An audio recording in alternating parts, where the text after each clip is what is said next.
Saya berani jamin produk Evo adalah yang terbaik. Saya hari pertama, saya makan Evo 7, bukan Evo 8.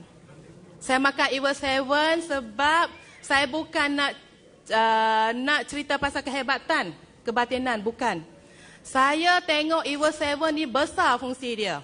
Di mana dia boleh melancarkan peredaran darah.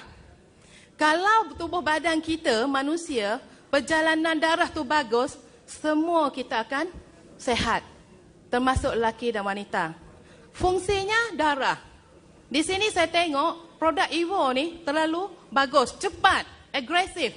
Saya cuba pertama kali setengah bungkus saja.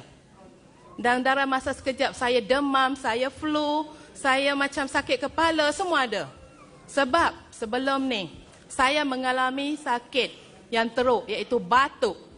Kalau dulu saya tak boleh cakap macam ni. Saya batuk yang kronik. Sampai saya tak boleh tidur malam, sudah 2 tahun. Saya makan ubat hospital, doktor kata tak tahu nak bagi ubat apa lagi. Jadi saya tertarik pada Evo hari itu, saya terbaca batuk kronik. Jadi saya cuba makan. Dalam setengah hari saya dapat rasa batuk saya berkurangan. Dan saya punya lendir, bukan muntah lagi. Hanya keluar sedikit-sedikit dan rasa gatal tu yang teramat sangat tu sudah kurang. Hari pertama saya makan separuh saja, saya tak berani makan banyak. Sebab saya ada darah tinggi. Saya tahu dah kalau makan produk ni mesti ada side effect dia, tindak balas yang kuat. Jadi malam saya makan lagi, saya tak boleh tidur. Bila makan sampai beberapa hari tak boleh tidur, 4 hari saya tak tidur direct. Tapi saya tetap segar. Okey, ini saya tengok sampai 3 hari, saya punya batuk sudah hilang. Masih ada sikit-sikit lagi. 3 hari saja. Saya hanya habis 3 sachet Evo. Batuk saya 2 tahun hilang. Itulah yang saya hargai sekali Evo. Untuk orang sakit batuk saya seramai, tak boleh sembuh sekarang, ramai. Itu penyakit pertama yang kronik.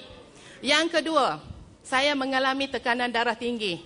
Kerana mungkin tak cukup rehat, stres. Dan darah tinggi itu saya biar, saya tak makan ubat. Bila saya biarkan, sakit saya tu pergi ke jantung. Saya mengalami lagi penyakit heart failure. Saya tak sedar, saya tak tahu saya ada jantung. Tapi bila saya naik tangga 1 tingkat, saya dah mula mengah, saya sudah tahu ini simptom lemah jantung. Dan saya sudah cek jantung saya memang bengkak. Saya sudah x-ray, bengkak. Waktu saya makan Evo hari pertama, jantung saya terasa macam